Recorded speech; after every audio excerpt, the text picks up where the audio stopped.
एका तरुणावर टोळक्याने कोयत्याने जीवघेणा हल्ला केल्याची घटना अंबरनाथमध्ये घडली आहे।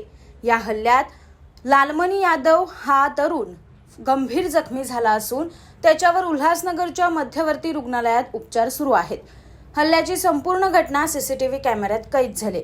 लालमणी यादव हा तरुण अंबरनाथ पश्चिम गवलदेवी परिसरात वास्तव्यास असून तो बुधवारी सकाळी आनंदनगर MIDC मधील कंपनीत कामाला जात होता।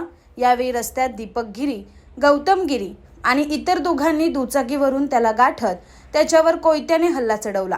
होळीच्या आधी अरविंद यादव आणि लालमणी यादव यांच्यात झालेल्या भांडणाच्या रागातून आपल्यावर हल्ला करण्यात आल्याचा दावा लालमणीने केलाय।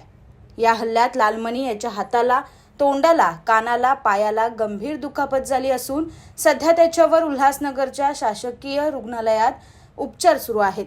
या प्रकरणी अंबरनाथ पोलीस ठाण्यात गुन्हा दाखल करण्यात आला असून पोलिसांकडून फरार आरोपीचा शोध सुरू आहे।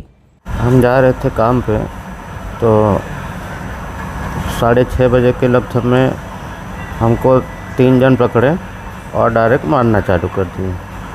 तो मुझे मतलब पीछे देखने का मौका भी नहीं मिला कौन है, और मारे और हाथ में ये लिए थे अपना कोयता रहता ना बड़ा वाला और पंच, दोनों चीज़ से मार के मुझे गिरा दिया वहाँ पे। फिर वहाँ से मैं मतलब किसी रिक्शा वाले को रोक रहा था, कोई रुका नहीं। 1-2 जन से मदद भी मांगा, कोई नहीं दिया। फिर मैं कैसा भी करके एक कंपनी वाला था, उसने लाके छोड़ा मुझे। फिर उसके बाद मैं आया जो है पुलिस स्टेशन, और वो लोग मारे तो मेरा मोबाइल भी छीन लिए। पहले मोबाइल छीन लिए कि फ़ोन करेगा किसी को, और बाद में जब मैं गिर गया तो मेरा चैन खींच लिए। Bureau report AB fast news Ambernath.